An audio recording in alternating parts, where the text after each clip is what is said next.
Listo. Bien, perfecto. Bueno, muchas gracias nuevamente por la invitación a participar de este curso. Hoy vamos a tener el bloque 2, el cual está dividido en dos partes. La primera parte la voy a estar dando yo por aproximadamente 30 minutos y la segunda parte el doctor Oscar Arrieta.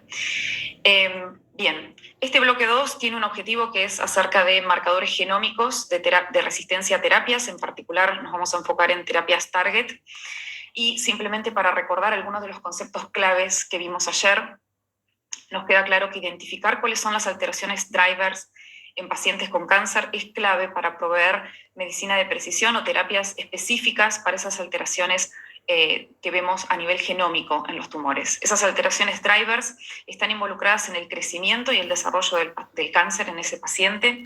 El perfilado genómico integral a través de estrategias de NGS está asociado con un potencial de descubrir cuáles son esas alteraciones drivers y seleccionar la terapia específica y tratar de manera precisa a ese paciente. Por supuesto que también este enfoque en donde vamos a estar utilizando NGS para determinar cuál es el driver oncogénico en ese tumor, también nos va a servir para entender los mecanismos de resistencia que tiene el tumor a medida que va progresando a las distintas terapias y volver a seleccionar una segunda, tercera, cuarta línea de tratamiento.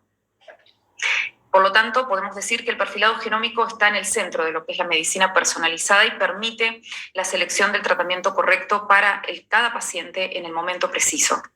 Ayer vimos el ejemplo de melanoma, un tipo particular de cáncer de piel que hasta el año 2010 tenía muy pocas opciones terapéuticas, en particular la quimioterapia o altas dosis de interleuquina 2, con unas bajas tasas de sobrevida. La sobrevida media en pacientes era de tan solo 5 a 6 meses. Y desde el año 2004, cuando se publica este trabajo en donde se descubre que BRAF es un oncogen en el 50% de los pacientes con melanoma, comienza el desarrollo de terapias target y tenemos la aprobación de Bemurafenib en el 2010, seguido de la aprobación de la combinación Dabrafenib y Trametinib, claramente extendiendo la sobrevida de los pacientes tratados con estas terapias específicas, siempre que tengan al biomarcador BRAF B600 en estos pacientes. Vimos la imagen ayer de un paciente antes del tratamiento con enfermedad metastásica diseminada, el cual fue biopsiado, su tumor se encontró que tenía una mutación BRAF B600C, fue tratado con Bemurafenib y 15 semanas después vemos la respuesta realmente muy considerable que este paciente tuvo a esta terapia. Sin embargo, como todos los oncólogos sabrán, y los biólogos moleculares y demás profesionales de la salud, en las terapias target tenemos un problema que está presente en cualquier histología tumoral y para cualquier tumor que sea tratado con una terapia target, que es el desarrollo de resistencia. Para que tengamos una idea de tiempos, tenemos el descubrimiento del desarrollo de BRAF como oncogen en melanoma y esto nos lleva 8 años en desarrollar una terapia específica, inhibidora de la proteína BRAF mutada y que luego de ser validada en fase 3 tenemos la aprobación para poder tratar a los pacientes. Pues al tumor le lleva 8 semanas desarrollar un mecanismo de resistencia específico para esa terapia. Y acá volvemos a ver al paciente a las 23 semanas después del tratamiento con Bemurafenib, que vuelve a recurrir en sus metástasis, ahora desarrollando mecanismos de resistencia que van a involucrar alteraciones de todo tipo. Cuando digo de todo tipo, son a nivel genómico, por supuesto que va a haber nuevas mutaciones que van a ser las drivers de estos tumores resistentes. Vamos a tener cambios a nivel de expresión de genes, es decir, que hacemos un estudio de RNA-seq, vamos a encontrar que cambia la expresión de los genes comparado con la misma biopsia al inicio del tratamiento. Si hacemos estudios de proteómica, vamos a ver que cambia la expresión de proteínas, ya sea a nivel intracelular o las proteínas que se secretan al medio extracelular. Y también, y muy importante en el contexto de las inmunoterapias, vamos a encontrar cambios a nivel del infiltrado inmune de este tumor resistente. En el caso de melanoma en particular, sabemos que los pacientes que progresan a terapias target presentan mecanismos de cross-resistencia a inmunoterapias.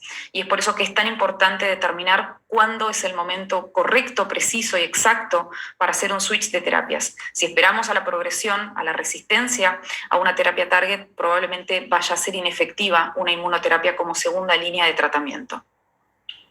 Los mecanismos moleculares involucrados en resistencia a terapias target han sido estudiados y continúan siendo estudiados en forma muy detallada para las diferentes histologías. Nos llevaría horas hablar de todas las histologías y de todas las terapias target que hay aprobadas. Vamos a utilizar melanoma y cáncer de pulmón nuevamente como ejemplos de histologías tumorales en donde los mecanismos de resistencia son conocidos. Cuando hablamos de resistencia, desde el punto de vista molecular, los biólogos biólogos, bioquímicos, biotecnólogos, nos vamos a meter dentro del genoma de la célula y vamos a empezar a pensar cuáles son esas mutaciones. Ahora, para un oncólogo probablemente la resistencia la vayan a ver en una Kaplan-Meier, como lo tenemos indicado acá. Si bien vemos la extensión de la sobrevida de estos pacientes, que es clara comparada con la curva de dacarbazina, al final, a los 9 meses, ambas curvas se encuentran, lo cual nos indica el desarrollo de resistencia. Una curva ideal para una terapia target debería ser aquella que nos extiende la sobrevida de manera continua. Pues estas curvas no existen en terapias target. Tenemos pacientes que responden, vamos a tener pacientes que responden durante mucho tiempo, pacientes que responden durante poco tiempo, y el promedio de los pacientes, en el caso de Vemurafenib, va a responder durante aproximadamente 6 a 9 meses.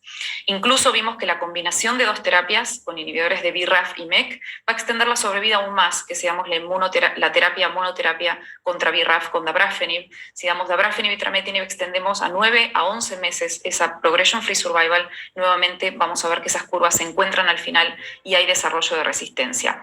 Como les digo, este desarrollo de resistencia es independiente de qué terapia target estemos dando, no es dependiente de la molécula, no importa si es Vemurafenib o si es Dabrafenib o Encorafenib. Todas las combinaciones de inhibidores de BRAF y inhibidores de MEK, como vemos en estos 3 gráficos, nos muestran que los pacientes responden. Claramente es una opción terapéutica correcta dar estas terapias. Sin embargo, los pacientes van a desarrollar resistencia y uno sabe más o menos cuándo eso va a ocurrir al mirar estas curvas de tiempo que nos indican, bueno, el paciente va a responder por aproximadamente 9, 12 meses y luego hay desarrollo de resistencia. Como les decía, el desarrollo de resistencia es ampliamente estudiado. Hay más de 150 publicaciones al respecto en melanoma para entender cuáles son los mecanismos de resistencia a inhibidores de BRAF y MEK. En este gráfico tenemos representado un resumen de cuáles son esos mecanismos de resistencia, en donde vemos reactivación de receptores tirosinquinasa con nuevas mutaciones, mutaciones dentro de las proteínas intracelulares, por ejemplo, mutaciones en RAS, mutaciones en MEK, formas truncadas de BRAF, amplificaciones de BRAF, activaciones de vías paralelas de PI3 quinasa, activación de SRC, entre tantos otros mecanismos. Podríamos estar horas hablando de mecanismos específicos a inhibidores de BRAF y MEK. Independientemente de cuál es el mecanismo, lo que vemos es que en el 70% de los casos hay una reactivación de la vía de MAP quinasas, la cual vuelve a disparar la proliferación celular en estas células. Lo que se hizo en varios estudios, y siempre se toma la misma estrategia para estudiar un mecanismo genómico de resistencia a una terapia target, es estudiar biopsias tumorales antes y después del desarrollo de resistencia. Siempre vamos a necesitar comparar esa biopsia con una biopsia en baseline para poder entender exactamente cuál fue el mecanismo de resistencia que hizo a esa célula tumoral progresar a esa terapia. Ayer hablábamos de las diferentes estrategias de NGS o de secuenciación genómica que son utilizadas para entender mecanismos moleculares de progresión tumoral, y decíamos que para un diagnóstico de un paciente una técnica de perfilado genómico mediante paneles sería óptima. Cuando estamos haciendo estudios académicos con objetivos de investigación, de entender un mecanismo, es importante estudiar esos tumores con estrategias un poco más comprehensive, como sería el caso de whole exome sequencing, en donde vamos a estar secuenciando todos los exomas de esas células tumorales con el objetivo de ver cuáles son esos mecanismos de resistencia. En este estudio que se publicó en Cancer Discovery en el 2014, lo que se hizo fue tomar biopsias de pacientes con melanoma antes del tratamiento con inhibidores de BRAF y después, y lo que se estudió fue cuáles fueron los cambios a nivel genómico que se encontraron en esos tumores. Lo que vemos es las mutaciones en NRAS, que ocurren en el 20% de los casos, amplificaciones de BRAF en aproximadamente un 10% de los casos, mutaciones en MEK1 en un 15% de los casos, entre otros mecanismos moleculares. Ahora bien, nosotros nos podemos preguntar de dónde surgen estas mutaciones. ¿Son nuevas? ¿Son adquiridas? ¿Son intrínsecas del tumor? Y para eso tenemos que recordar que los tumores no son todos iguales en cuanto a su composición celular. Sabemos que existe heterogeneidad tumoral, hay muchos estudios que han tomado biopsias en diferentes puntos de la misma biopsia tumoral, se han hecho estudios de secuenciación y se han encontrado hallazgos genómicos diferentes dependiendo de qué zona del tumor estemos biopsiando, estemos secuenciando. Recordemos que esa heterogeneidad entre pacientes, dentro de un mismo paciente vamos a tener también heterogeneidad intratumoral, y esta imagen de patología, que los patólogos claramente la pueden interpretar, nos muestra que el tumor no es todo igual, que vamos a tener diferente composición de células y que dentro de cada una de estas zonas vamos a tener dominancia de diferentes clones. Y esto va a ser lo que nosotros vamos a ir viendo a medida que le pongamos una presión de selección al tumor, como lo es el tratamiento con una terapia target. La heterogeneidad tumoral, como decimos, puede ser incluso espacial. Vamos a tener pacientes que tengan metástasis en diferentes órganos y esos tumores van a ser distintos en cuanto a su composición de alteraciones genómicas y vamos a tener también una heterogeneidad temporal. Es decir, a medida que le vayamos dando unas terapias al paciente, vamos a ir viendo cómo ese tumor evoluciona de la misma manera que lo hace una bacteria bajo una presión de selección con un antibiótico. La célula tumoral también va a ir seleccionando aquellos clones que sean más fit dentro de ese tratamiento y vamos a encontrar esos clones de resistencia que van a aparecer luego de que el tumor sea tratado con una determinada terapia. Vamos a ver que hay dos teorías relacionadas con esta evolución del tumor. Por un lado, aquella teoría que plantea que esa heterogeneidad tumoral es preexistente y va a ser esos tumores, esas células que tengan alteraciones genómicas diferentes, las que sean los drivers de la progresión. Y en otra teoría se plantea que la célula misma tumoral que inicialmente respondió, puesta a una presión de selección, va a desarrollar mutaciones de novo que le permitan bypassear a ese tratamiento. Independientemente de cuál sea el mecanismo genómico molecular por el cual ocurre la resistencia, sabemos que va a ocurrir de manera indefectible.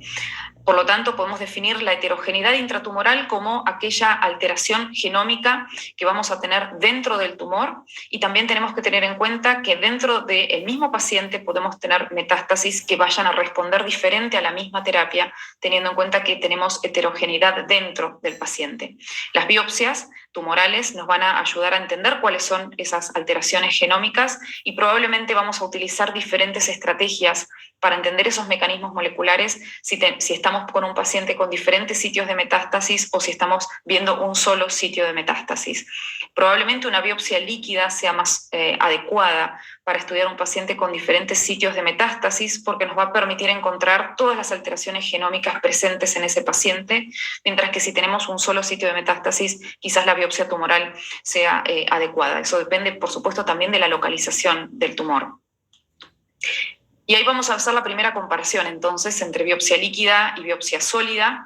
La biopsia sólida es el gold standard que utilizamos y se viene utilizando desde hace muchos años para hacer el diagnóstico. Por supuesto que desde un punto de vista de anatomía patológica necesitamos la biopsia sólida para que el patólogo nos diga exactamente qué enfermedad tiene el paciente, y también la vamos a poder utilizar para hacer secuenciación genómica. Sin embargo, es un procedimiento invasivo que va a generar dolor. No va a ser fácil tener biopsias longitudinales, es decir, a lo largo del tiempo. Si queremos hacer un estudio en baseline durante el tratamiento y en la progresión, probablemente sea muy difícil acceder a biopsias sólidas a medida que el paciente es tratado con las terapias. Mientras que la biopsia líquida tiene una gran ventaja, que es un proceso muy poco invasivo, económico, fácil de practicar, es un proceso ambulatorio, el paciente puede ir al hospital, tomarse una muestra de sangre y volver a su casa, no se requiere de un campo quirúrgico y por supuesto que nos va a permitir pensar en hacer biopsias a lo largo del tiempo, seriadas, que nos permitan ir viendo la evolución del tumor a medida que recibe diferentes terapias. Este es un caso de curso, un patient journey de un paciente hipotético a lo largo del tiempo, donde vamos a ver las aplicaciones de la biopsia líquida, en donde claramente el estudio de mecanismos de resistencia quizás es el principal o la principal aplicación de las biopsias líquidas. Lo que vemos acá es un paciente diagnosticado con cáncer de pulmón. Podemos utilizar la biopsia líquida al inicio de su diagnóstico para ver cuáles son las alteraciones que tiene ese tumor. Sabemos que los tumores van a liberar ADN a la circulación y van a tener las alteraciones genómicas del tumor presentes en ese ADN circulante. Así que al inicio del tratamiento o al inicio del diagnóstico de este paciente ya podemos conocer sus alteraciones genómicas mediante una biopsia líquida. Si un paciente recibe una cirugía, también nos va a permitir la biopsia líquida detectar minimal residual disease o enfermedad minimal residual, la cual incluso se ha demostrado en diferentes trabajos científicos que se evidencia antes que lo que evidencia una imagen a esa progresión tumoral. También vamos a poder monitorear la respuesta. Si el paciente comienza a recibir una terapia target, vamos a poder ver cómo, por ejemplo, la frecuencia alélica de una determinada alteración driver, por ejemplo, EGFR L858R, disminuye a medida que el paciente responde a una terapia como osimertinib, un inhibidor de EGFR. Vamos a poder entender los mecanismos de resistencia cuando ese paciente paciente progrese. Vamos a volver a ver la alteración driver junto con todas las alteraciones genómicas que induzan la resistencia y nos va a permitir pensar en qué segunda, tercera, cuarta línea de tratamiento podemos darle a ese paciente en función de las alteraciones genómicas que encontremos en la biopsia líquida. Este es un ejemplo de monitoreo de la heterogeneidad tumoral mediante biopsia líquida, en donde tenemos un tumor al inicio, donde se puede biopsiar, donde se encuentra su alteración driver, la cual va a estar en alta frecuencia alélica. A medida que el paciente recibe una terapia, vamos a ver cómo disminuye esa frecuencia alélica de la mutación driver que estamos inhibiendo con una terapia target, y vamos a ver cómo, a medida que el paciente progresa, empieza a aparecer la frecuencia alélica de una segunda alteración, incluso de una tercera alteración que nos induce la resistencia en ese tumor. Este es un estudio que hicimos en 100 pacientes con melanoma, monitoreando a través de biopsia líquida la resistencia a diferentes líneas de tratamiento, en particular inhibidores de BRAF y MEK. Vamos a ver un ejemplo claro en donde vamos a ver cómo la mutación de BRAF disminuye en un paciente en su plasma cuando es tratado con dabrafenib y vitrametinib. Este paciente con melanoma metastásico fue diagnosticado en el 2013 con enfermedad metastásica en pulmón y ganglios linfáticos. Su pulmón, su biopsia pulmonar tenía una mutación de BRAF B600E. Por lo tanto, comienza el tratamiento con inhibidor de BRAF y MEK. Vemos que a las 9 semanas el paciente está respondiendo a la terapia mediante dos evidencias. Por un lado, el ctDNA baja a niveles no detectables y por otro lado el scan nos revela respuesta al tratamiento tanto en la biopsia, en el tumor que tenemos en la metástasis en el pulmón y en el ganglio linfático. 17 semanas después seguimos sin detectar la mutación de BRAF en el plasma, seguimos viendo en imágenes que el paciente sigue respondiendo al tratamiento. Sin embargo, en la semana 23 vemos que progresa en su enfermedad mediante imágenes y vuelve a subir la fracción alélica de BRAF B600E en el plasma. No solo sube la de BRAF, sino también empieza a aparecer la mutación NRAS Q61R. Les dije anteriormente que en el 20% de los casos de melanoma, uno de los mecanismos de resistencia a inhibidores de BRAF y MEK es el desarrollo de mutaciones NRAS. Lo que vemos acá entonces es cómo comienza a subir la mutación de NRAS en el plasma y vemos que en las imágenes el paciente progresa. No solo vemos que progresan sus dos metástasis iniciales, sino que aparecen nuevos sitios de metástasis en cerebro, en el riñón y en glándulas adrenales. El paciente recibió ipilimumab como segunda línea de tratamiento, no respondió a la terapia y eso también lo podemos ver no solo en imágenes, sino que vemos cómo la mutación de BRAF continúa aumentando su frecuencia alélica en el plasma. Sabemos que la cantidad de frecuencia alélica que veamos en la biopsia líquida está directamente proporcional a la carga tumoral.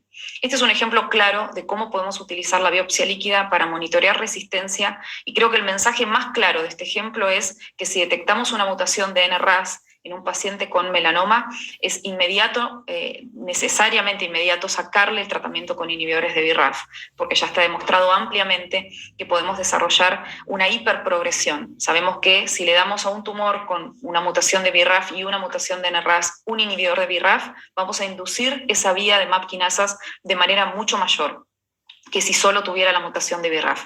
Por lo tanto, nos sirve también para saber en qué momento frenar un tratamiento y dejar de dar una terapia que va a generar daño en vez de generar una cura o un tratamiento en ese paciente. Acá tenemos otro ejemplo. Este es un paciente con melanoma acral que recibió diferentes líneas de tratamiento. Inició con dacarbazina, seguido con imatinib, ipilimumab, pembrolizumab, carboplatino, plaquitaxel y plaquitaxel al final. Vamos a ver que son 6 líneas de tratamiento, en donde en este caso lo que hicimos fue secuenciar con whole exome sequencing el plasma para entender todos los mecanismos de resistencia que se desarrollaron en este paciente, y lo importante es que detectamos 2 clones diferentes. Uno que tenía la mutación KIT, driver en melanoma acral, y otro clúster, este que está indicado en azul, que tenía una mutación driver en SF3B1, que es un supresor tumoral. Lo que vemos es que mientras un clon responde a pembrolizumab, otro progresa a esa terapia, lo cual nos habla de esa heterogeneidad tumoral que les había comentado. Es decir, que mediante estrategias de NGS vamos a poder entender mecanismos de resistencia y vemos, por ejemplo, que estos 2 clones que tienen alteraciones drivers distintas, ambos responden a una terapia que es bastante inespecífica, como lo es la quimioterapia, mientras que en el caso de una terapia como la inmunoterapia, IPI o Pembro, vemos de respuestas diferenciales al tratamiento. Otro estudio clásico es este paciente con mutación de BRAF B600C, con carcinoma colorectal, en donde vemos 4 sitios de lesión: una metástasis en cerebro, una biopsia, una metástasis hepática de la cual se tomó una biopsia, una segunda metástasis hepática de la cual también se tomó una biopsia y una lesión subcutánea. Se hizo un estudio genómico en cada una de estas alteraciones y, como vemos, no hay coincidencia en todas las lesiones respecto de los mecanismos de resistencia. En la lesión del cerebro vemos una amplificación de EGFR, pero las mutaciones en KRAS y en NRAS no fueron detectadas. En la primera biopsia hepática vemos también la mutación de BRAF, pero vemos que aparece esta mutación de KRAS y NRAS, mientras que la amplificación de EGFR no está detectada.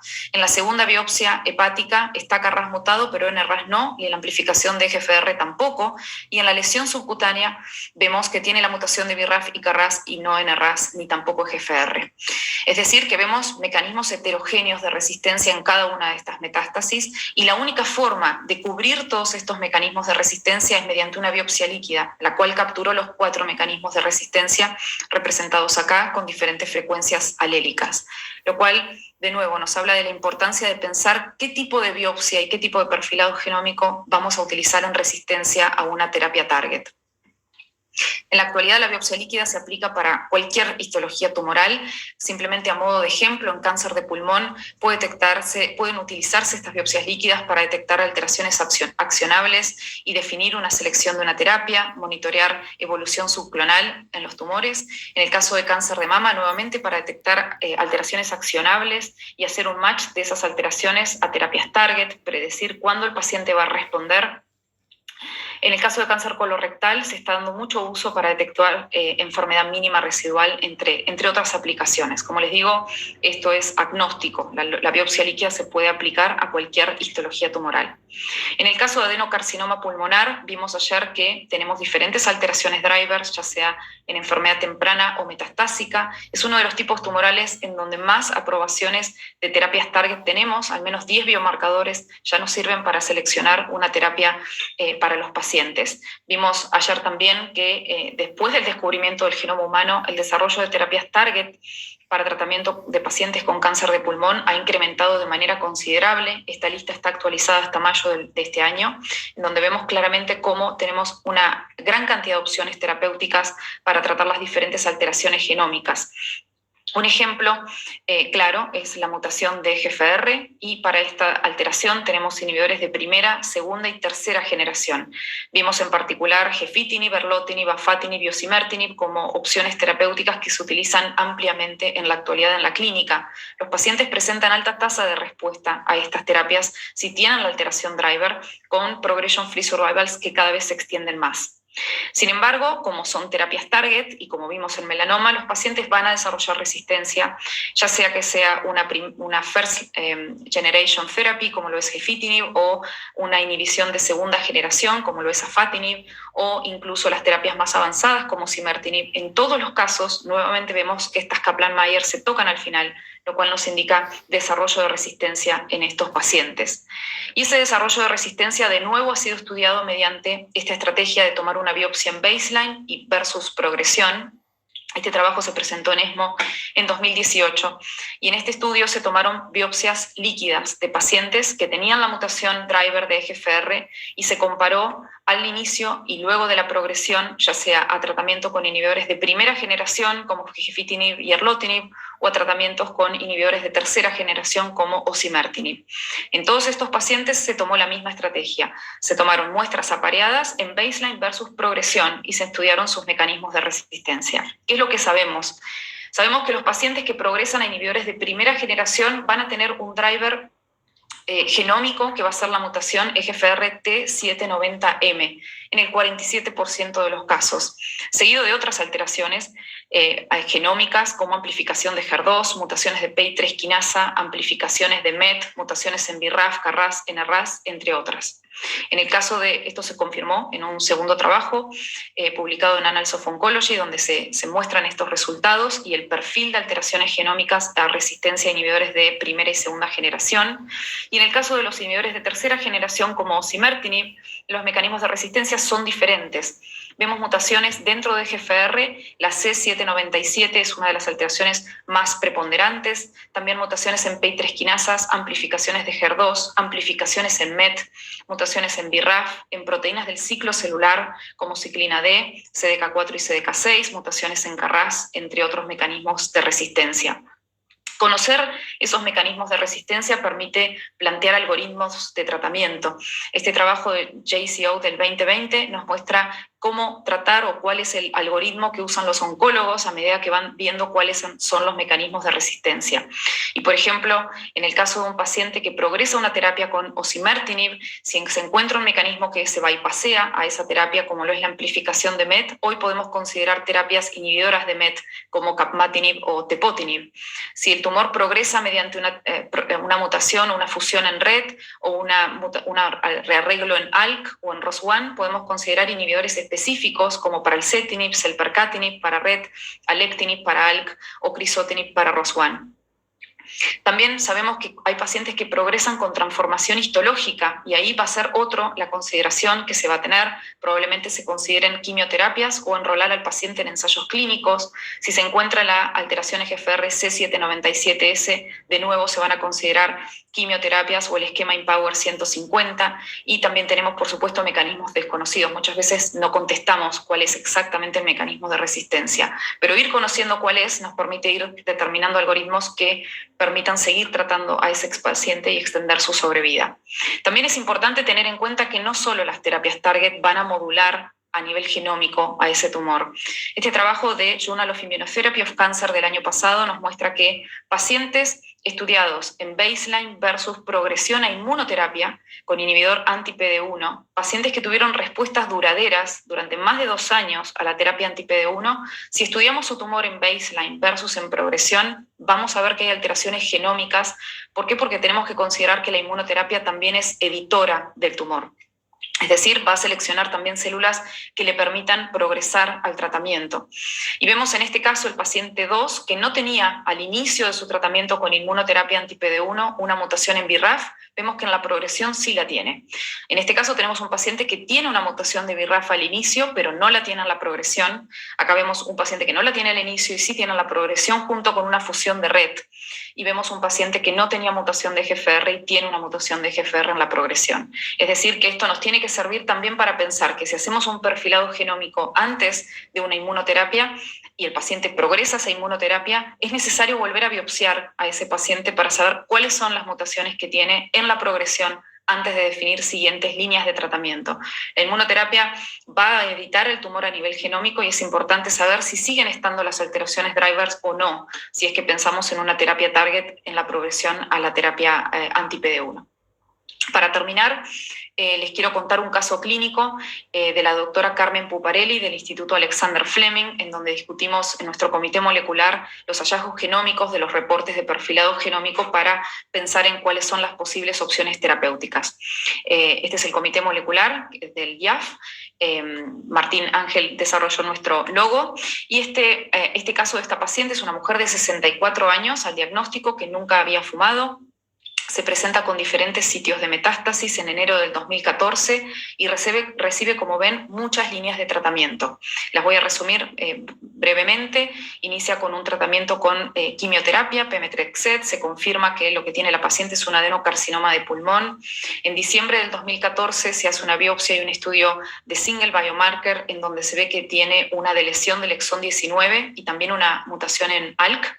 Empieza el tratamiento con crizotinib, tiene un intervalo libre de progresión muy corto, progresa a nivel del sistema nervioso central, recibe erlotinib, seguido de carboplatino y pemetrexed, con intervalos libres de progresión de 1 año y 2 meses. Luego de 6 meses empieza el tratamiento con afatinib. Fíjense que acá la biopsia líquida, tratando de detectar el mecanismo de resistencia a estos inhibidores de primera generación, nos muestra que es una T790 negativa, por lo tanto recibe afatinib. Luego progresa su tratamiento con afatinib, vuelve a dar negativo el ctDNA. pero una biopsia de tejido da positivo para la alteración T790M. Recordemos que en el 47% de los casos de adenocarcinoma de pulmón tratados con inhibidores de primera generación o de segunda generación desarrollan estas mutaciones T790M en EGFR. Esta paciente entonces es tratada ahora con osimertinib desde enero del 2018 y tiene un intervalo libre de progresión de 2 años, progresa en enero del 2020, continúa su tratamiento con osimertinib hasta agosto del 2020, en donde se hace un estudio de perfilado genómico y donde vamos a ver ahora los mecanismos de resistencia y si hay alguna opción terapéutica basada en esas alteraciones. Este es el resultado del reporte del perfilado genómico, en donde vamos a ver los biomarcadores de inmunoterapia. Vemos que tiene estabilidad de microsatélites, es estable, y un TMB bajo de 4 mutaciones por megabase. Ayer vimos que estos dos biomarcadores son agnósticos de histología tumoral, y si tuviéramos un TMB mayor a 10 o inestabilidad microsatelital, podríamos pensar en inmunoterapia, anti-PD1. En este caso no podemos hacerlo porque no presenta esos biomarcadores. Vamos a ver ahora los hallazgos genómicos específicos. Por un lado, vemos la alteración EGFR. Piensen que al inicio esta paciente tenía la deleción del exón 19, luego de que recibió erlotinib y afatinib desarrolla la T790M, tenemos la amplificación de EGFR y la alteración C797S. Este mecanismo de resistencia vimos que cuando un paciente recibe inhibidores de tercera generación puede desarrollar mutaciones en el gen de EGFR que le permitan bypassear el tratamiento con osimertinib. En el 7% de los casos es la alteración C797S en este caso.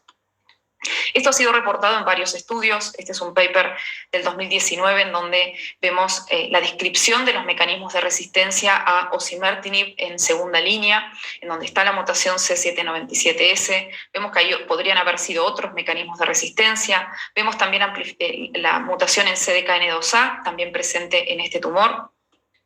Este review del 2021, muy reciente, vuelve a presentar los mecanismos de resistencia actualizados a osimertinib y vamos a ver que hay alteraciones on target, que significa en el mismo gen que estamos tratando de inhibir, que es EGFR, u off target, en genes diferentes de la vía de EGFR o alteraciones desconocidas. En este caso en particular es como un compendio de mutaciones que uno podía predecir. Sin tener la historia clínica de este paciente, sabiendo cuáles son los mecanismos de resistencia y mirando esta lista uno podría predecir qué terapias recibió. Simplemente viendo que está la T790M y la C797S en EGFR. Entonces, estas alteraciones nos permiten saber que progresó a las terapias aprobadas que tenemos para tratamiento de pacientes con adenocarcinoma de pulmón con mutaciones de EGFR. No tenemos ya opciones de darle inhibidores de primera o segunda generación o tercera generación. Sabemos que hay varios que están siendo desarrollados, todavía no aprobados por la FDA, pero que en un futuro vamos a tener opciones terapéuticas para inhibir a estos mecanismos de resistencia. Simplemente no lo tenemos en este momento.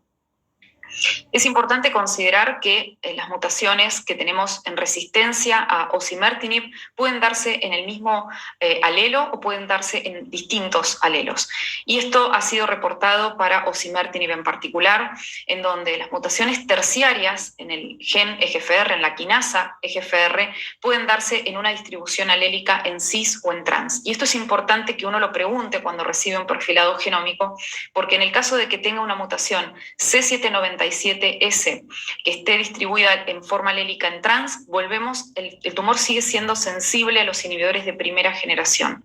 En este caso, nosotros cuando recibimos el reporte, el cual no indica si esa distribución alélica es en cis o en trans, consultamos a información médica y nos reportaron que tanto la EGFR T790M como la C797 estaban en cis, por lo tanto, volver a darle un inhibidor de primera generación no era posible.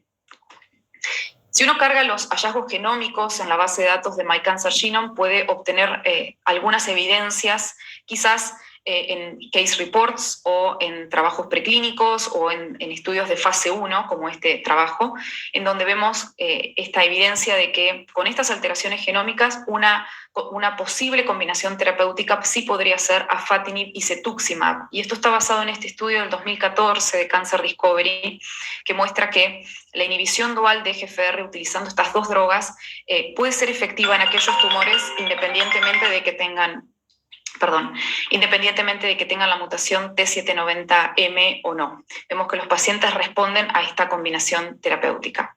Luego tenemos en este tumor una mutación en P53. Esta mutación en P53 es una mutación con pérdida de función. Recordemos que P53 es el guardián del genoma humano y que este tipo de alteraciones son frecuentes de ser encontradas. Si bien P53 no es accionable a nivel terapéutico, podemos considerar que si está presente en el tumor va a tener un impacto en la sobrevida y en el pronóstico de este paciente. Este trabajo de JCO Precision Oncology del 2018 nos muestra que los pacientes que tienen una conmutación en EGFR y en P53 tienen peor pronóstico y peor sobrevida respecto del tratamiento con inhibidores de EGFR. También tenemos una amplificación en AKT1, la cual ya ha sido descrita como mecanismos de resistencia a terapia inhibidora de EGFR. Podríamos pensar en un inhibidor específico de AKT, lo cual sería off-label, y simplemente nos ayuda también a entender por qué este tumor está progresando, aunque no tengamos en este momento una terapia para inhibir esta vía de señalización, ni tampoco quizás sea efectivo inhibir algo que esté tan downstream de la vía de PI3 quinasas cuando vamos a seguir teniendo el receptor tirosin quinasa constantemente activo. Por otro lado, tenemos una pérdida de CDKN2A y una pérdida de NTAP. Estos dos genes se encuentran en el mismo cromosoma 9, muy cercanos uno de otros, y cuando se ve una pérdida de CDKN2A, en el 90% de los casos es una copérdida con NTAP. Esta copérdida de dos genes podríamos pensar en un inhibidor de CDK4 y CDK6. Ha sido reportado ya como mecanismo de resistencia a osimertinib alteraciones del ciclo celular. Lo estamos viendo en este gráfico. Este es un trabajo de Nature Genetics que estudió biopsias de pacientes antes y después de la progresión a osimertinib, donde se vieron alteraciones de proteínas del ciclo celular como una diferencia estadísticamente significativa, y nos habla de que aquellos pacientes que lo tienen peor sobrevida. Los inhibidores de CDK4 y CDK6 en el contexto de una lesión de CDKN2A podrían considerarse. Vemos acá algunas evidencias científicas de OncoKB. Sin embargo, cuando empezamos a buscar en trabajos científicos que hayan testeado a esta droga en pacientes, vemos que no ha sido una respuesta considerable. Vemos que hubo una respuesta tan solo en el 1.8% de los casos, perdón, 2.9% de los pacientes. Si vamos a buscar un poco más de evidencia preclínica, vemos que hay estudios que ya están testeando palbociclib en combinación con osimertinib en células con resistencia a osimertinib. Y vemos que si damos esa combinación de terapias, logramos arrestar las células en fase G1 del ciclo celular. Por lo tanto, en este trabajo plantean comenzar un ensayo clínico combinando estas dos drogas. Obviamente que todavía falta saber si esto funciona en pacientes. También tenemos una amplificación de BCL2, L2, que es una proteína relacionada con apoptosis, la cual no es accionable a nivel terapéutico, pero sí nos habla de que la amplificación y la sobreexpresión está relacionado con peor pronóstico. Una amplificación en el nuclear factor kappa beta inhibitor alfa. Esta proteína tiene tanto rol supresor tumoral como oncogénico, no es accionable a nivel terapéutico. Una amplificación en TTF1 que nos habla de, en este caso, mejor sobrevida, pero tenemos varios genes que nos hablan de peor pronóstico para este paciente. Otra alteración genómica con pérdida de función en PRDM1, que es una proteína que ha sido descrita en leucemias, tampoco accionable a nivel terapéutico. Por lo tanto, en resumen, con todas estas alteraciones que vemos acá, solo podríamos pensar en inhibidores de CDK4 o CDK6, los cuales probablemente no sean efectivos a nivel de tratamiento en este paciente que tiene tantas alteraciones. Pero recordemos que están estas guidelines que nos hacen ver que si sabemos ese mecanismo de resistencia, podemos pensar entonces en IMpower 150, que fue el régimen elegido para continuar el tratamiento de esta paciente. Con esto quiero agradecerles a ustedes, a los oncólogos del Instituto Alexander Fleming, con quienes discutimos estos casos y aprendemos todos muchos, y me quedo abierta a preguntas. Muchas gracias. Muchas gracias, doctora. Tenemos algunas preguntas, déjeme, se las voy leyendo en el chat. Preguntan, buen día. ¿Deberíamos esperar el mismo mecanismo de resistencia a inhibidores de BRAF y MEK en otras localizaciones como colon, por ejemplo? Se vieron otras, igual no responden bien a estas combinaciones. En cáncer colorectal tenemos mecanismos intrínsecos de resistencia mediados por EGFR en donde sabemos que no van a responder a este combo, por lo tanto no han fallado. De hecho, lo que se está testeando son combinaciones de inhibidores de EGFR junto con inhibidores de BRAF y MEK. Sí se ha visto en cáncer de pulmón mecanismos de resistencia similares a los vistos en melanoma, que son reactivaciones de la vía de MAP quinasas. Perfecto, muchas gracias. Continúo. Teniendo en cuenta que BRAF es una mutación troncal en melanoma, ¿cómo se aplican los conceptos de heterogeneidad intra e intertumoral en estos casos? Bien, sí, es una mutación troncal de la misma manera que en EGFR la de lesión del exón 19 también es troncal en cáncer de pulmón, y en resistencia la vamos a seguir viendo, va a estar presente, o sea, la mutación de BRAF no se va a ir, de la misma manera que en un tumor tratado con inhibidores de EGFR la de lesión del exón 19 tampoco se va a ir.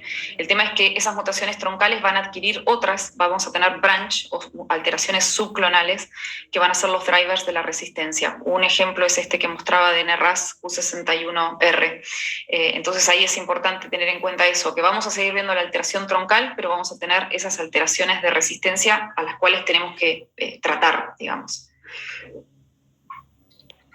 Muchas gracias, doctora. La siguiente. ¿Los estudios escritos por su equipo son realizados in-house?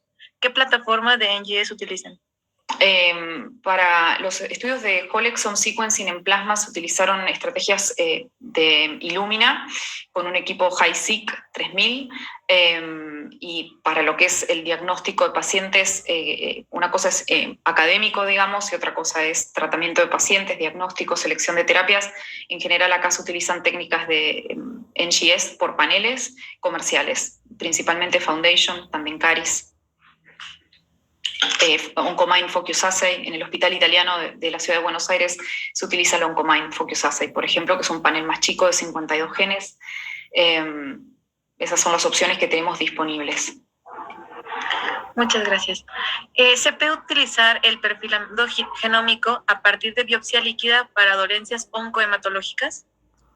Sí, en general igual para dolencias oncohematológicas, es también tomando la muestra de sangre se pueden hacer directamente secuenciación en las células tumorales de esa leucemia, por ejemplo, y es quizás la mejor muestra para estudiar. Pero sí, también se podría hacer la biopsia líquida, solo que, bueno, en la misma muestra de sangre es preferible en ese caso estudiar directamente la célula tumoral.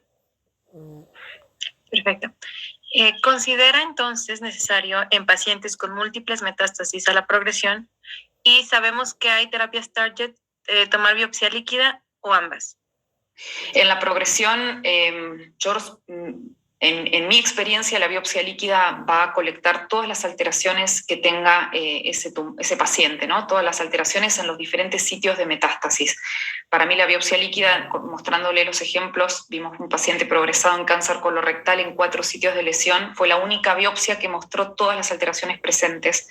En mi opinión, en la progresión, la biopsia líquida sería la mejor opción de biopsia. Muchas gracias. ¿Cuál es la sensibilidad, especificidad de la biopsia líquida para los drivers, mecanismos de resistencia de cáncer de pulmón tratables en la actualidad? EGFR, ALK, BRAF, ROF, MET, etc. Hay un trabajo de JCO que estudia todos estos drivers, en donde se ha visto incluso que pacientes con 0.15% de frecuencia alélica detectado en biopsia líquida, 0.15 de frecuencia alélica, 0.1 de frecuencia alélica con alteraciones en EGFR, en ALK, en BRAF, responden a las terapias específicas con respuestas duraderas al tratamiento. O sea que es realmente muy, muy alta la sensibilidad que tienen para detectar estas alteraciones y seleccionar terapias. Se ha visto también en biopsias líquidas que no es necesario tener una frecuencia alélica elevada para que el paciente responda. Como les digo, 0,1 o 0,15% es suficiente para ver respuestas al tratamiento.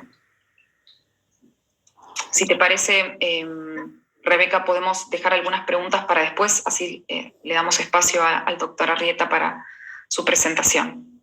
Claro, doctora. De igual forma, si no alcanzamos a contestar las preguntas faltantes, las pondremos en un drive y se las enviamos.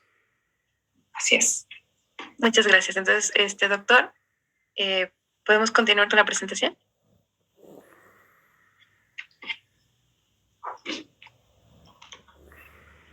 Muchas gracias. Vamos a presentar, voy a compartir la presentación.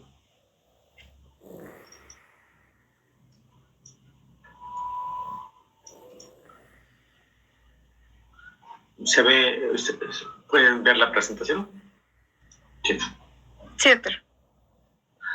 Ok, bueno, después de la excelente presentación de la doctora Romina, va mucho la presentación y el caso clínico que vamos a comentar aquí en este caso.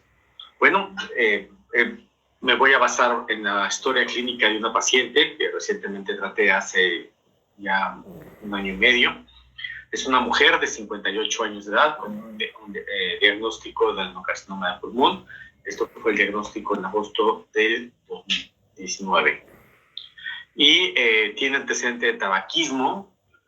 Hay que recordar, en México tenemos alrededor de 45% de los pacientes con cáncer de pulmón sin tabaquismo, y de las mujeres, en el Instituto Nacional de Cancerología, hasta 66% de las mujeres no cuentan el antecedente de tabaquismo, lo cual explica un poco los hallazgos que tenemos en la frecuencia de las mutaciones de GPR. Y esta paciente lo único que tenía antecedentes es hipotiroidismo tratado con levotiroxina. Empieza con síntomas neurológicos, afasia y hemiparesia.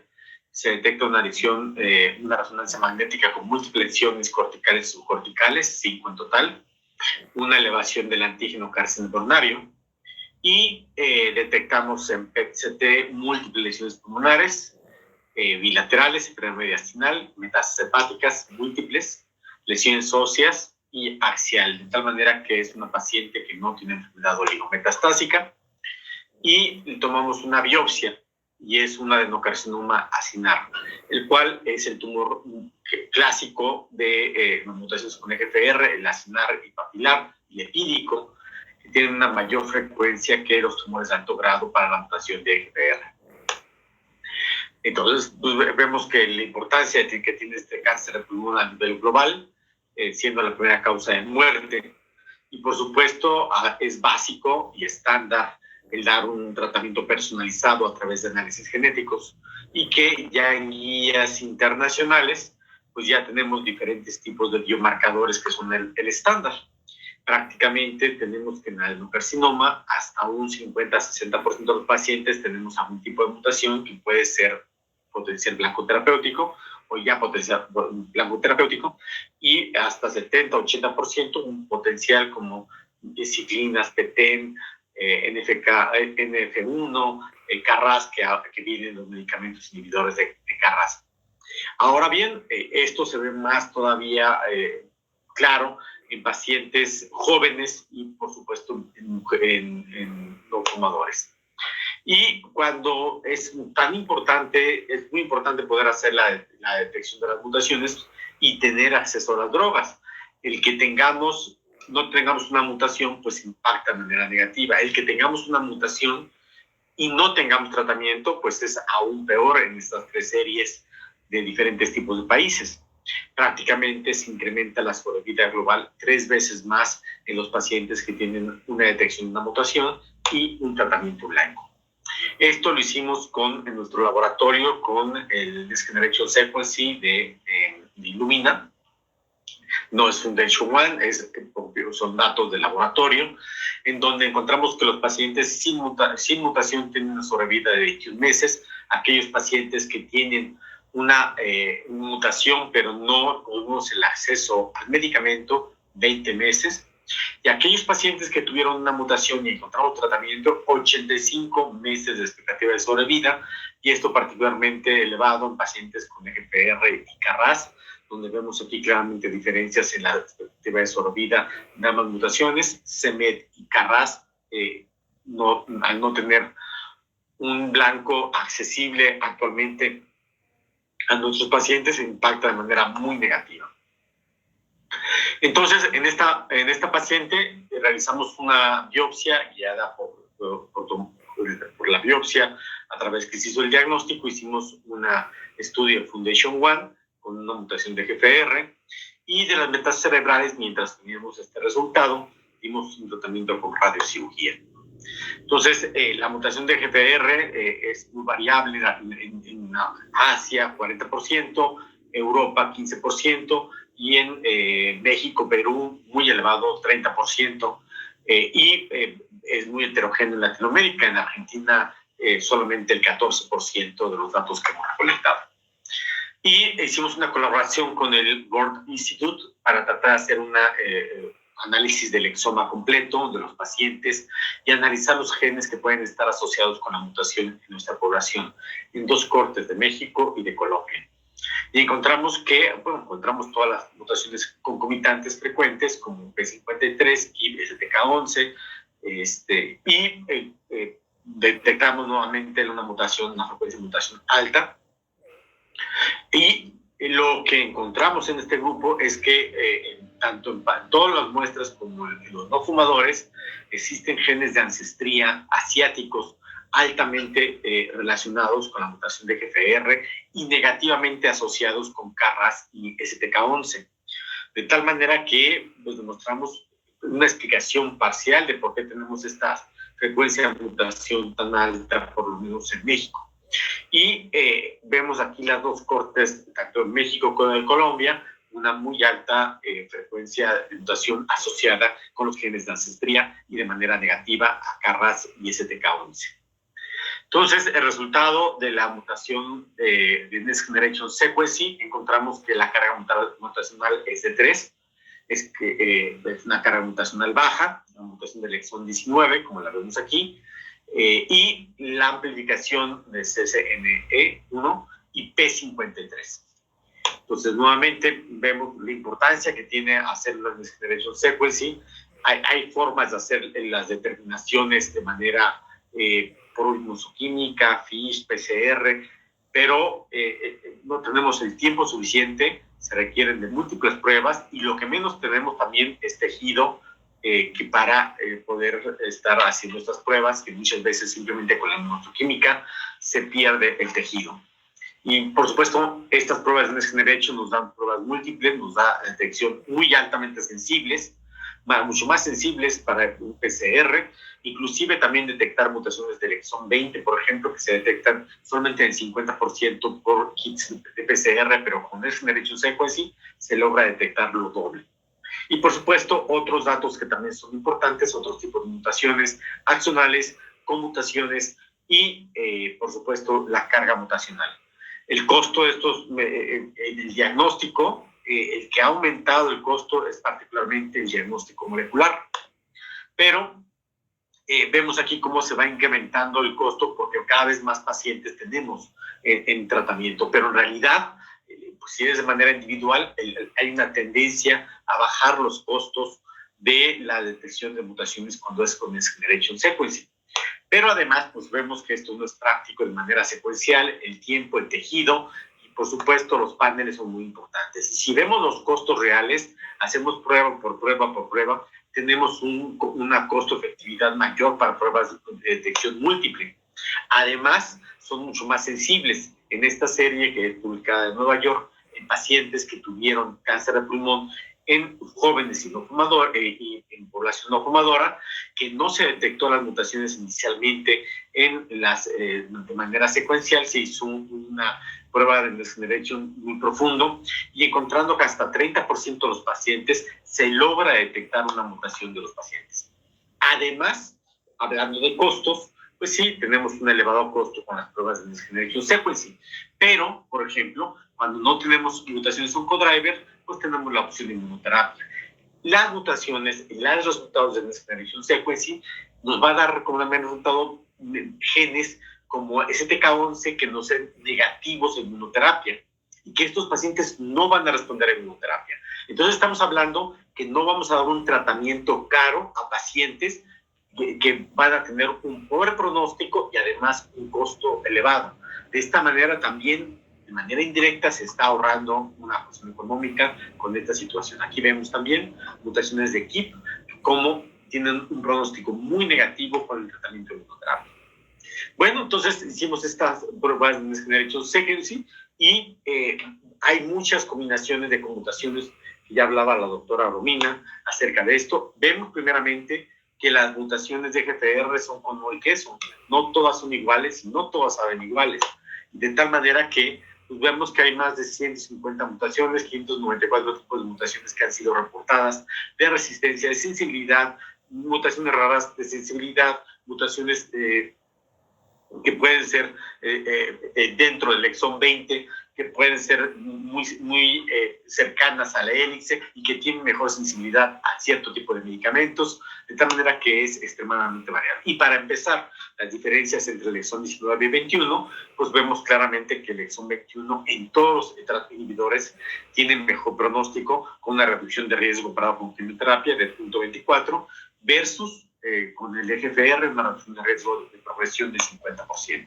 Adicionalmente, vemos aquí cómo los pacientes con EGFR mutado versus el wild type tienen un nivel muy bajo de carga mutacional. Esto explica en parte por qué los pacientes no responden a inmunoterapia. Y también los pacientes que llegan a tener carga mutacional alta tienen una baja respuesta a inhibidores de tiroficinasa, lo que vamos a hablar de pronóstico. Ahora bien, nosotros hicimos un pequeño estudio con Foundation One en el cual detectamos dentro del panel de Foundation One más de 3 o menos de 3 mutaciones y encontramos claras diferencias sobre vida libre progresión de 36 versus 5 meses en los pacientes con EGFR tratados con inhibidores de primera generación. P53, ya lo hablaba la doctora Romina, el impacto que tiene enorme sobre la progresión, tienen hasta 7 veces más riesgo de progresión cuando son con el exón 8 del P53 y 5 veces más de riesgo de muerte. Particularmente en el exón 19, como es nuestra paciente, cuando tienen P53, tenemos un enorme efecto en la sobrevida libre progresión y sobrevida global. En otra paciente, detectamos también la mutación del exón 19 y detectamos que hay 2 mutaciones, la RB1 y P53, que se caracteriza por los mutaciones de cáncer de pulmón, células pequeñas. Y vemos aquí cómo esta genodificación inicial, cuando inicialmente tenemos el diagnóstico histológico de adenocarcinoma, nos predice, además de una corta sobrevida, nos predice que el paciente va a desarrollar un tumor neuroendocrino, el cual es importante conocer esto para pronóstico y tratamiento. Pero la heterogeneidad de la mutación de EGFR es más allá. Se han hecho estudios con más de 42 pacientes de tumores que han sido fragmentados en 1.400 focos y se analizó por diferentes técnicas la detección de EGFR. La frecuencia varió de concordancia entre 80 y 87% utilizando diferentes técnicas. Y además se encontró hasta 32% mutaciones de wild type y de mutaciones. Y adicionalmente en este estudio, también la determinación de FISH por parte del EGFR de la sobreexpresión se detecta en 36%, y por supuesto los segmentos de las tumorales que tienen mayor mutación tienen una alta frecuencia del FISH, de la número de copias, pero existe hasta 30% de los pacientes una importante heterogeneidad en la expresión, y esto concuerda también con el pronóstico. Aquí vemos los análisis de los pacientes, de más de 4,000 pacientes de Foundation One con EGFR mutado, y vemos cómo puede haber diferentes tipos de mutaciones concomitantes, y que estas mutaciones como la deleción de BIM, P53, HER2, CDK4 y CMET impactan de manera negativa el pronóstico de los pacientes. Por otra parte, las metástasis cerebrales en nuestra población, en cancerología, la detectamos en el 42% al diagnóstico. Esto es muy elevado, porque los pacientes llegan con enfermedad muy avanzada, y esto impacta de manera global en la sobrevida de los pacientes. Pero en los pacientes con EGFR mutado esto es más notable. Aquellos que tienen EGFR negativo tienen 43% versus 57%, como en esta paciente que debutó con metástasis cerebrales. Y esto impacta en la sobrevida. Por supuesto, impacta más en el wild type que en los mutados, porque tenemos mayor herramientas en el tratamiento para las metástasis cerebrales. Aquí vemos cómo se desarrollan metástasis cerebrales en pacientes con EGFR mutado que inician con quimioterapia. Hasta 50% de las mutaciones pueden tener a los 3 años. Mientras que los que inician con EGFR mutado también tienen niveles muy altos, pero esto varía alrededor de un 20-25%. Entonces, discutimos el tratamiento para esta paciente.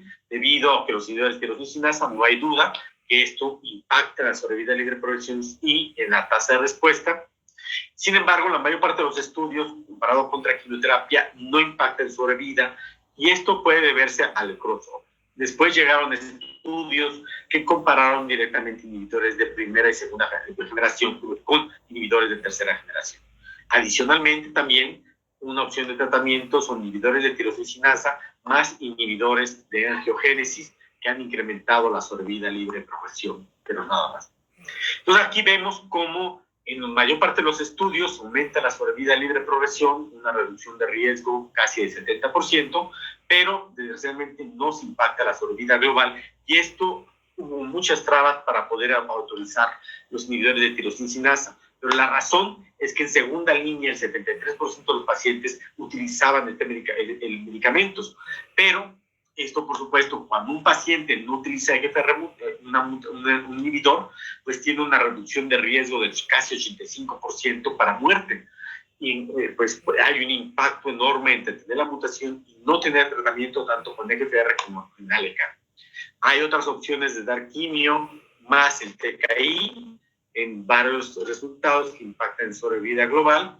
Y está el estudio FLAURA que compara TKI face-to-face con inhibidor de tercera generación con osimertinib, impactando en sobrevida libre de progresión y posteriormente también en la sobrevida global.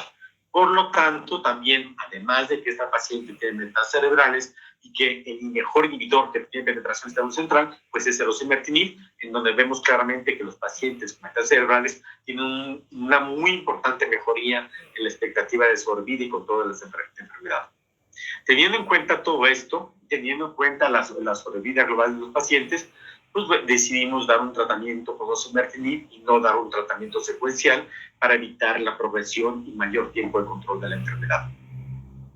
Decidimos dar tratamiento con osimertinib, tuvo una respuesta parcial, y vemos aquí la desaparición de las lesiones óseas. Tiene respuestas dramáticas en sus pacientes, casi respuesta completa, enfermedad mediastinal después de 3 meses de tratamiento, respuesta también metabólica del nódulo pulmonar, desaparición de las lesiones óseas en diferentes sitios y una respuesta casi completa de las metástasis cerebrales tanto por PET-CT como por resonancia magnética. Sin embargo, esto no dura siempre. Estos pacientes hacen resistencia adquirida cuando son inhibidores de primera y segunda generación, pues la mayor parte es la mutación Z90M, la cual los pacientes con osimertinib tienen una muy alta afinidad. Sin embargo, también podemos seguir a los pacientes tratados con osimertinib por una biopsia líquida, detectando la cantidad de ctDNA. Si esto se disminuye o desaparece, tenemos un impacto enorme en la sobrevida libre de progresión y sobrevida global de aquellos pacientes tratados con osimertinib, de tal manera que también vamos a ver que esta determinación a nivel molecular de biopsia líquida puede funcionar como un monitoreo. No sabemos bien qué tipo de progresión impacta para tomar la decisión de cambiar un tratamiento. La biopsia líquida, entonces, pudo funcionar de manera muy bien para detectar estas mutaciones de resistencia debido a todo el mecanismo de excreción de DNA, y que este DNA puede ser detectado por técnicas muy sensibles y que, por supuesto, también nos da otra ventaja. Generalmente, las metástasis pueden ser heterogéneas en cuanto a las metástasis de resultados de resistencia, que en teoría en la biopsia líquida puede ser todo un cóctel para detectar estas mutaciones. Y así vemos cómo la sensibilidad de las pruebas por diferentes tipos de método puede ser tan alta con pruebas como PCR digital como 90%, y para detecciones de mutaciones en sangre comparado con tejido. Nosotros hicimos un estudio con 100 pacientes con una técnica de detección muy sensible para DNA y detectamos las mutaciones en el 62% de los pacientes. La mayor parte de ellos probablemente fue de la mutación del exón 19. Y por supuesto ciertas combinaciones. Vemos aquí cómo encontramos la detección de la exón 19 y la detección de L858R y T790M de resistencia. ¿Qué fue asociado con esta detección? Pues que el paciente tuviera progresión múltiple o dramática y sintomática. Cuando aquellos pacientes progresan lentamente o oligometastásico, en la detección de mutaciones en sangre es la sensibilidad baja y la detección. Otro factor que encontramos es que pacientes que tengan elevado antígeno carcinogenario tienen con mayor frecuencia la detección de suficiente ctDNA para detectar las mutaciones. Y esto impactó de manera significativa cuando encontramos mutaciones de sensibilidad. Cuando la mutación se desaparece, inclusive durante la progresión, no se encuentra, vemos un impacto pronóstico, y esto nos habla de la carga tumoral que se tiene. Y, por supuesto, también el C90M impactó cuando no recibían tratamiento específico, pero cuando reciben tratamiento con osimertinib, vemos un cambio significativo. Esto también en pacientes con metástasis cerebrales se ha detectado. Se ha hecho estudios detectando líquido cefalorraquídeo, en el cual vemos como el tratamiento con osimertinib disminuye las concentraciones de las mutaciones de 19, 18, del exon 21 y de T90M, y normalmente cuando se detectan mutaciones en nuestros pacientes, pues tiene un impacto negativo. Cuando no se detecta, tiene una mejoría de sobrevida, a excepción del T90M tratados con osimertinib, por supuesto, porque el T90M nos habla de un mecanismo de resistencia que es sensible a osimertinib, y que el tratamiento de osimertinib da un control elevado para aquellos pacientes con metástasis cerebrales, como vemos esto. Entonces ya no solamente podemos detectar la mutación en sangre, también podemos hacerlo en otros tejidos o líquidos, como en líquido cefalorraquídeo, en orina, y que muchas veces podemos detectar estas mutaciones. La evolución de esta paciente es que tuvo una progresión en julio de 2020, 11 meses después del tratamiento, cuando normalmente con osimertinib esperamos 20 meses de sobrevida libre de progresión, con la de lesión 19 podemos esperar hasta 26 meses. Sin embargo, fue muy corto. Esto nos hizo sospechar que también pudiera tener una transformación neuroendógena. No hicimos una biopsia líquida, decidimos hacer una lesión hepática, pero adicionalmente, en este caso, como fue una progresión oligometastásica, decidimos durante la biopsia hacer una radiofrecuencia y tratar de eliminar la enfermedad oligometastásica. Y encontramos sorprendentemente, cuando era un tumor bien diferenciado, acinar de bajo grado, ahora encontramos un tumor de alto grado sólido de carcinoma diferenciado, en el cual tuvimos que hacer inmunohistoquímica para confirmar nuevamente que era compatible con cáncer de pulmón. Y entonces fue una progresión oligometastásica, después a los 11 meses, una lesión única, y es una lesión asintomática, progresión oligometastásica, y hicimos la detección, quisimos hacer la detección. Elevó el marcador de haber sido negativo, el antígeno carcinogenario se eleva a 20. Esta es la primera biopsia, comparativamente, 3 mutaciones, que es bajo, que esperábamos encontrar. Nuevamente, en la segunda mutación sale 3 mutaciones, pero ahora tenemos PI3K y CDKN2A, y la mutación de P53 nuevamente. Y esto pues nos habla de un mecanismo de resistencia del PI3K, que claramente vemos que hay mecanismos de resistencia que podemos dividir en 3 para el tratamiento del osimertinib. Los que son dependientes de GFR, como la sobreexpresión del factor X hepatocítico, la amplificación de MET, la mutación de MET, la amplificación de HER2, PI3K, el cual tiene una alta frecuencia en pacientes con osimertinib, lo que vamos a ver, y mutaciones que son dependientes de GFR, como mutaciones terciarias, que ya comentaba la doctora Romina, la 600S, la amplificación de GFR, la mutación de NRAS, la ganancia de BRAF, y aquellas que son cambios fenotípicos que hemos encontrado particularmente con transformación neuroendógena, pero que también he encontrado en mi experiencia que es transformación escamosa.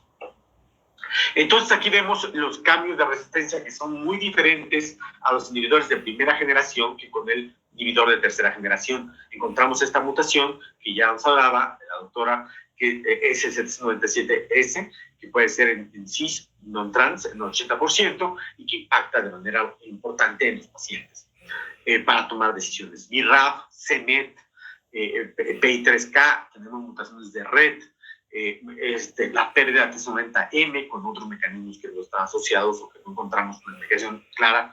La aplicación de CMET es una de las más importantes de manera global. El CMET puede explicar entre el 20 y hasta el 60% en diferentes series de la resistencia osimertinib. Hay que recordar que esta resistencia puede ser múltiple y eso hace complejo también tomar las decisiones. Entonces vemos aquí cómo diferentes patrones de resistencia osimertinib, cuando vemos que se da el tratamiento con osimertinib, desaparece el número de copias de alelos de C90M y aparece después a la progresión nuevamente la mutación C90M y aparece la C797S. Y posteriormente vemos cambios en los cuales no se presentan ni la C90M y la C90S, pero sí las mutaciones de sensibilidad. Y esto puede estar asociado con la amplificación tanto de HER2, HER3 y de CEMET.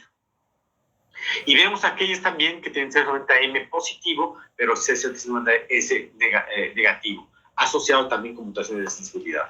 Entonces, todo esto conlleva a claras diferencias en las resistencias. Vemos aquí las amplificaciones. La PRT90M, por supuesto, es mucho más frecuente durante el tratamiento de una segunda línea de tratamiento de osimertinib versus primera línea.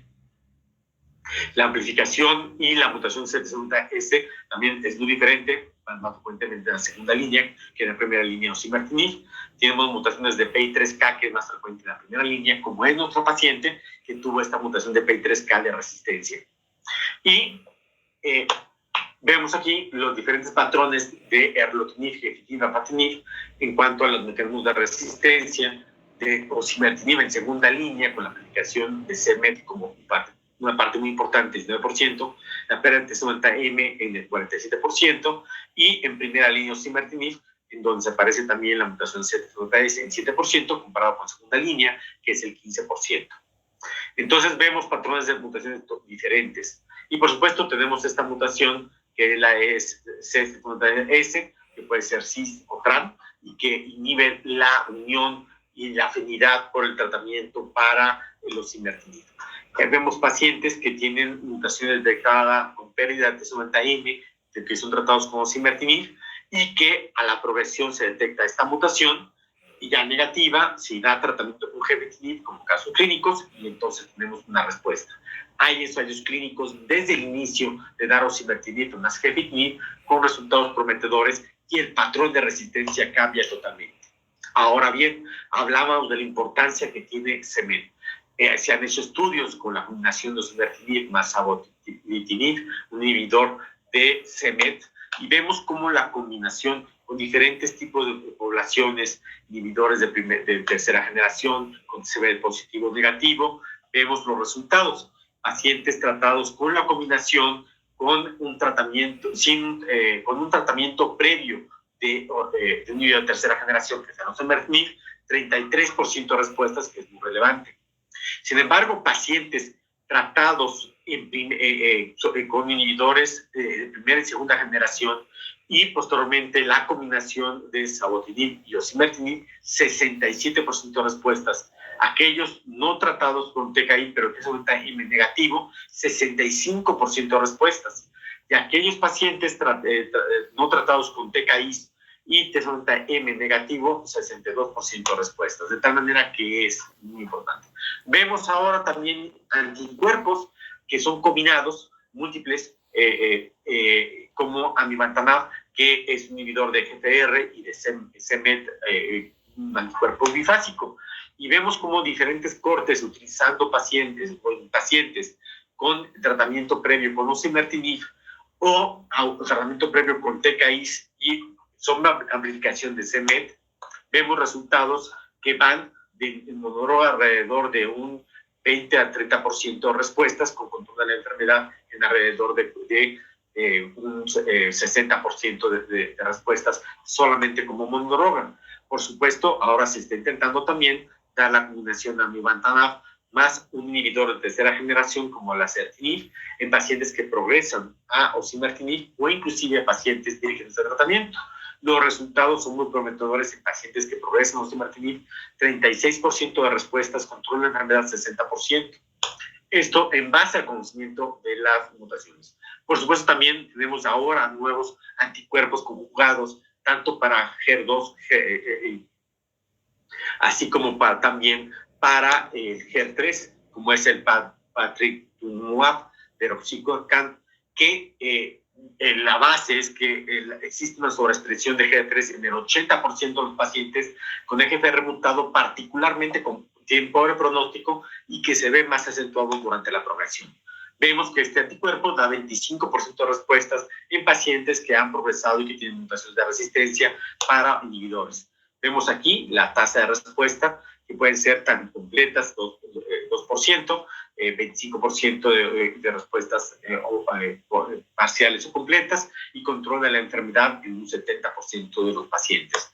Bueno, y este es otro caso también en el cual un paciente tratado con osimertinib con EGFR mutado recibió inicialmente afatinib y un año después progresa con la mutación, se toma la biopsia líquida, sale 790M y recibe tratamiento con osimertinib por 18 meses.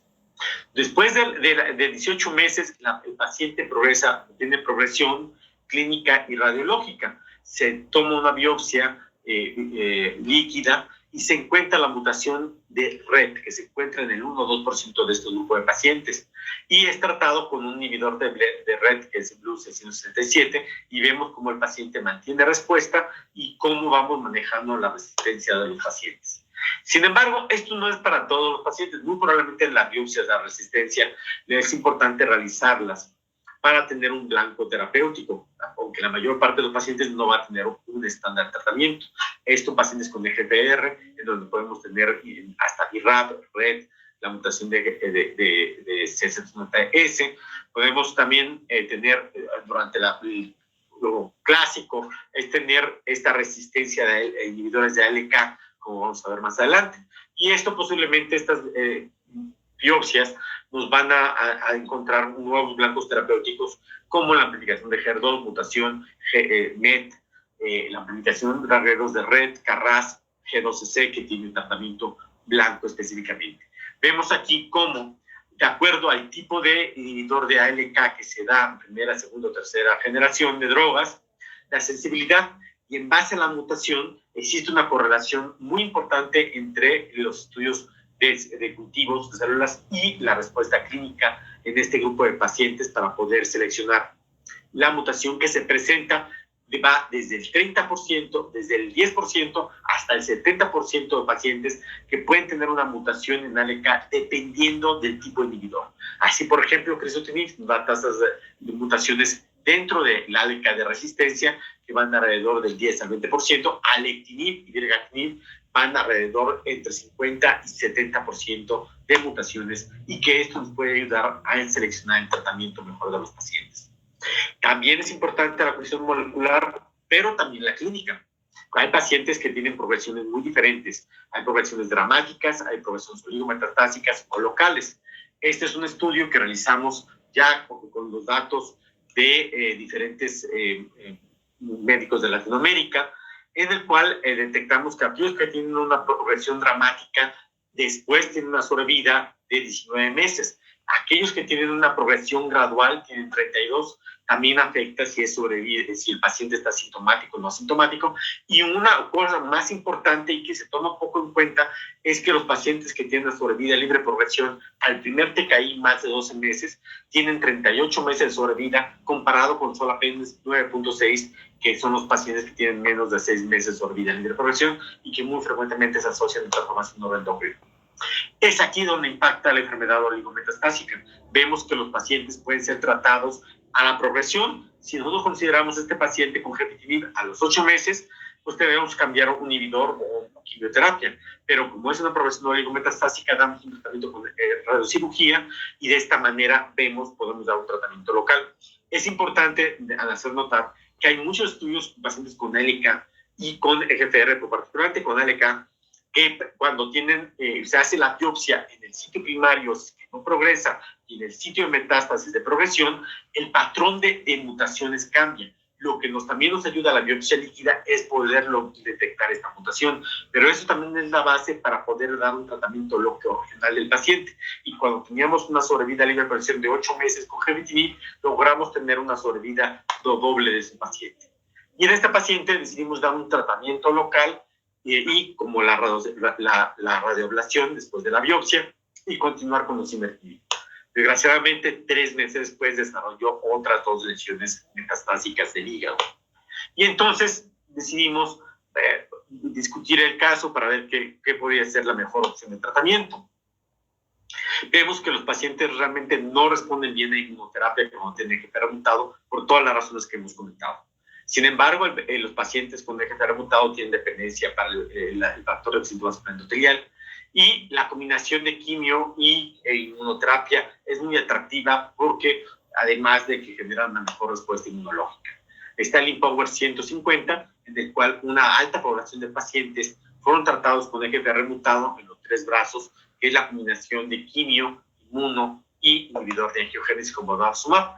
¿Qué pasó cuando se compararon con el estándar? Hubo una mejoría en la sobrevida libre de progresión en pacientes con EGFR mutado, que es el único estudio que hay evidencia de mejoría en la sobrevida libre de progresión, y que llegó a tener un impacto significativo con una reducción de riesgo casi del 50% para la sobrevida global. De tal manera que, viendo las mutaciones de sensibilidad de aquellos pacientes previamente tratados, pues se ve una reducción no solamente del 50%, casi un 60% reducción de riesgo de progresión y de muerte para este grupo de pacientes. Y mayor tasa de respuesta, 71 versus 42 para el tratamiento estándar. Entonces decidimos dar el IMpower 150 como parte del tratamiento. Esta paciente tuvo un descenso del antígeno carcinonario, y bueno, hemos hecho estudios nosotros, en uno muy reciente publicado este mes en Clinical Lung Cancer, que demostramos que la reducción de los niveles de antígeno carcinonario impacta enormemente, prácticamente lo doble de sobrevida en los pacientes, muy similar a la biopsia líquida con el contenido ctDNA. Esta paciente toleró muy bien el tratamiento, tuvo una respuesta parcial ya con el tratamiento de la quimioterapia, y además decidimos, como tuvo una respuesta a nivel sistémico, hacer el marcaje de la lesión a través de radiología intervencionista, darle tratamiento de SBRT, y la paciente tuvo una respuesta completa con el tratamiento loco-regional. La paciente continúa con tratamiento de mantenimiento, y bueno, hay múltiples ejemplos que por cuestión de tiempo voy a concluir, en el cual pues la biopsia líquida, la Next Generation Sequencing, biología molecular, ya es un estándar, no es el futuro, es el estándar, y cada vez sabemos manejar y tener más información de todas las conmutaciones que llegan. Entonces, estamos aprendiendo una cantidad enorme de información que nos ayuda a predecir el pronóstico del paciente y a poder determinar cuáles son los tratamientos en el futuro para estos pacientes. Y por supuesto, la biopsia líquida es fundamental. El tratamiento del paciente con cáncer de pulmón es multidisciplinario: cirugía, radioterapia, oncología, neumología, pero también viene la parte de la biología molecular. Pues tenemos un laboratorio de medicina personalizada donde hacemos una discusión de casos a nivel molecular, como lo tiene también allá en Argentina. Muchas gracias. Muchísimas gracias, doctor, por su presentación. Por cuestiones de tiempo, solamente voy a realizar otras 2 preguntas y cerramos la sesión. La primera es, ¿cuál es su opinión sobre la combinación de inmuno más quimio en pacientes EGFR positivos? ¿Existe algún perfil molecular o situación clínica que prediga un beneficio con este esquema? Es una muy buena pregunta. Sabemos que las conmutaciones están relacionadas con la resistencia a EGFR. La expresión de PDL1 no es un factor predictivo para la respuesta a la inmunoterapia en el IMpower 150, pero muy seguramente va a haber información más adelante de STK11 y KIT. Estas mutaciones, cuando son con EGFR mutado, es extremadamente bajo, entonces es difícil poder dar una conclusión. Entonces seguramente este tipo de mutaciones puede influir de manera negativa. Por ejemplo, la carga mutacional en el estudio de pacientes con EGFR mutado con inmuno con Ipi/Nivo, que recientemente fue presentado en el Lung Cancer Congress, no demostró que la carga mutacional, desgraciadamente, nos pueda predecir la respuesta en EGFR mutado para la inmunoterapia en inmuno, pero no se conoce para quimioinmuno. Creo que es una pregunta muy importante. Una cosa es las mutaciones de LKB1 y otra cosa es la sobreexpresión que se puede determinar con inmunohistoquímica. Tal vez yo intentaría hacer algún estudio con inmunohistoquímica con LKB1 para ver si podemos detectar algún biomarcador para pacientes que GPR y el tratamiento con inmunoterapia. Muchas gracias, doctor. Y la última es, si se tiene más de una alteración accionable, ¿cuál es el criterio de elección de terapia para cada uno, en caso de que no esté aprobada una combinación? No, realmente nos habla acerca del pronóstico, particularmente P53, que es la mutación que está más prevalente en EGFR mutado, hasta el 45% de los pacientes. Es la que se conoce como peor pronóstico, y esto es más evidente en inhibidores de primera y segunda generación. Hay poca información con osimertinib, pero yo tengo pacientes con P53 con osimertinib con una muy larga sobrevida libre de progresión que me ha llamado la atención. Yo creo que esto nos habla de factor pronóstico, pero también, por ejemplo, la CTKN2A, que es un factor negativo para el pronóstico de resistencia. Se están haciendo ya estudios con amivantamab y osimertinib para este grupo de pacientes a la progresión. Entonces, nos da pauta para hacer estudios clínicos. Está, por supuesto, los estudios con inhibidores de c-MET y demás para hacer las combinaciones, pero en este momento creo que no tiene una importancia clínica. Yo creo que un paciente con muchas conmutaciones, con EGFR mutado, debe iniciar tratamiento con EGFR y inhibidor, ya sea de primera, segunda, tercera generación, y no con quimioterapia. Muchas gracias, doctor. Gracias por su presentación, a la doctora Romy también, por su excelente presentación, las respuestas. Y bueno, para nuestros asistentes, el resto de las preguntas que no se contestaron durante la sesión se les harán llegar a través de la plataforma. Muchísimas gracias por conectarse con nosotros. Espero que les haya sido de mucha utilidad esta sesión y nos vemos la próxima semana. Que tengan muy lindo fin de semana. Gracias, igualmente. Adiós. Muchas gracias. Hasta luego.